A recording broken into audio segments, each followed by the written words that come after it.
Okay, so in this chapter, we're going to be taking a look at areas of polygons, right? Now, a polygon is just a closed figure, right? So, for instance, something like this, we would call a polygon. Right, now we're going to look at specific type of figures, right, that we're more used to their shape and have formulas that we can calculate the area. Right, and the first one, before we get into our first shape here, let's look at our kind of building block for area. Right, now I'm going to take a look at here what is known as a unit square. So we think of a square where each side is of the same length, in this case 1, right? So this is what we refer to as a unit square. Right, and again, we just keep it general, right? What unit is that? Well, centimeters, inches, feet, miles, right? Whatever were units that we're working with, right? So the definition of area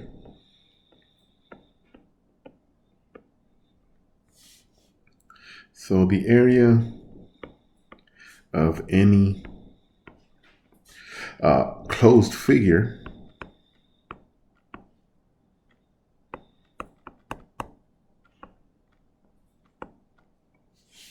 is defined by the number of unit squares.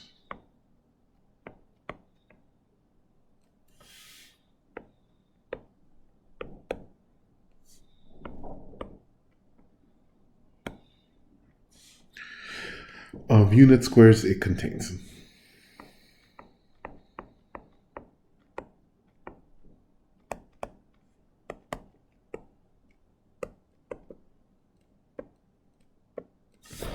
Okay, so we'll look at some kind of two-dimensional figure, right, and how many of these unit squares it can contain.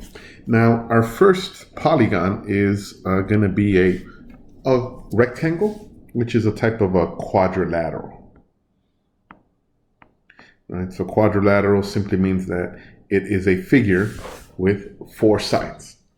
And our first figure with 4 sides that we'll take a look at is what is called a rectangle. So it looks right like this, right? It has some kind of length, some kind of width, all right? And a couple of properties of this rectangle, right? So all the angles are 90 degrees.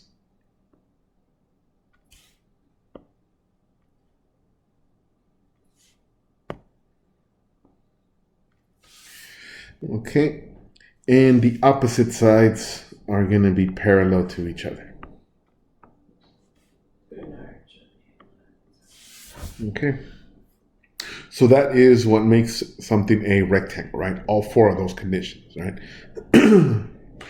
Excuse me, 2 of the conditions, right? So all of the angles are right angles, and the opposite sides are parallel.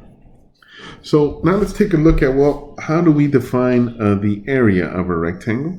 Right, so the area, let's say we had a rectangle that was of width 5 units and length of 3 units. All right, so if we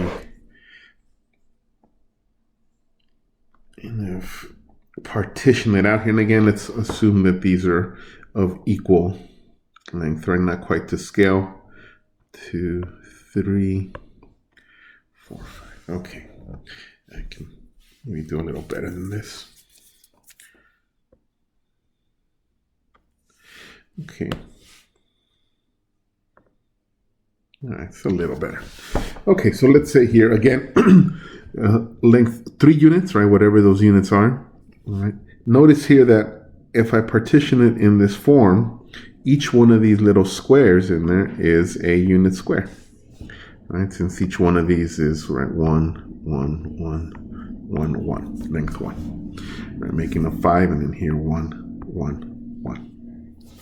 Okay, so we can partition it here and then just add up all the squares. Right? And really we can do this in a shorthanded way, right? Where repeated addition is just multiplication. If there's 5 here and then 3 here, right? The area would be 5 times 3, right? We go 5, 5, 5, right? 3 times, which is going to be 15. Here, units, whatever the units are, squared. Okay, so 15 of those little unit squares fit in this rectangle. Right now, we can start to see a pattern that 5 and 3 here weren't anything special in terms of calculating the area. Right, if it was 7 and 4, right, that still would have led us to the same kind of approach. Right, so in general, the formula, so the area of any rectangle,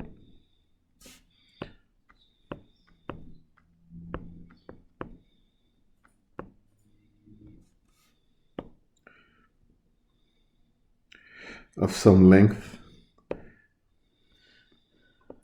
L, some with W, the area would be length times width. Okay. All right. Okay, and here a very just kind of introduce our a second formula, which is really just a very specific rectangle, the area of a square. Right, so a square is simply a rectangle where all the sides are equal. Right, so this is S, whatever the unit is, S, S, S. All right. And the area of a square would be S times S, which is S squared. Okay. All right. So those are our two formulas for a rectangle, and then a very specific one. Again, still, the square one is still length times width. They just happen to be the same value. So we just say S squared.